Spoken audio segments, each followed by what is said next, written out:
Saan po yung exact location nyo, ma'am? Six Sense Residence, Pasay. Saan po? Saan po? Six Senses Residence. Tapat yan ng Shell, no? Oo. Yung may school. Oo. Saan kaya tayo pwede mag-meet, ma'am, if ever? Taga saan ka ba? Para halfway. QC pa kasi ako manggagaling from near SM Fairview. Kung alam mo yung Tris Residences. SMDC Ano po? Tris? Oo. SMDC din yung developer. Hindi ko alam kasi ang alam ko lang Pasay pati Manila eh. Oo, ano siya, SM Fairview malapit if ever. Sa Malate, hindi ka pwede. So saan? Ang layo nun, te. Yun lang kasi alam ko eh. Add ko na lang yung fare mo. Kasi nakalagay naman sa post mo, Paano di ba? ba? Sagot yung fare. Oo, pwede ko naman siya. Do you have any questions po ba sa unit, ma'am? Wait lang, dun muna ka sa unit. Yung meetup, madali na lang. O, ilang siya? May tanong ka ba dun sa unit? Brand new ba siya or second hand? Actually, 2 months old pa lang to, ate. Sobrang fine pa niya. Ang gumagamit lang natin girlfriend ko. Pero ngayon nga, kinuha ko kasi nga ibebenta ko na. Sabi ko, isasala natin kasi para makapag-upgrade kami. Saan sa iPhone store talaga siya? Oo, iPhone store talaga. Ilang siya? Ilang GB siya? 128 tapos 64cc pa lang siya. Actually, hindi talaga ako mahilig sa iPhone eh. Kasi, pero yung 16 kasi gusto ko talaga siya eh.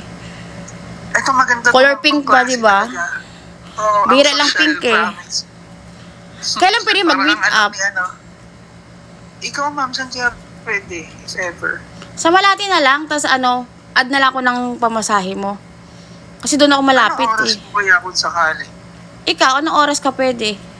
Kasi ako anytime naman ako eh. Kasi ma'am, kung ngayon kasi naulan din eh, kung mag-grab ako, ma'am, okay lang din naman. Pero sagot mo yung grab ko, if ever. Oo, sige. Tapos, kung gusto mo, ako na mismo mag-deliver sa'yo, for my security and assurance lang din, syempre, gusto ko, ma'am, wala nang hassle. Pupunta ako sa'yo, check mo yung unit. Pag nagustuhan mo yung unit, ma'am, bayadan mo. Pero yung transportation, Balikan. mo na lang. Balikan. Oo, ma'am, kasi, opo, ako na mismo magdadala sa'yo eh. Apo, Diba? sige. Kung naman, sure na maganda, sure kung kukunin, di ba?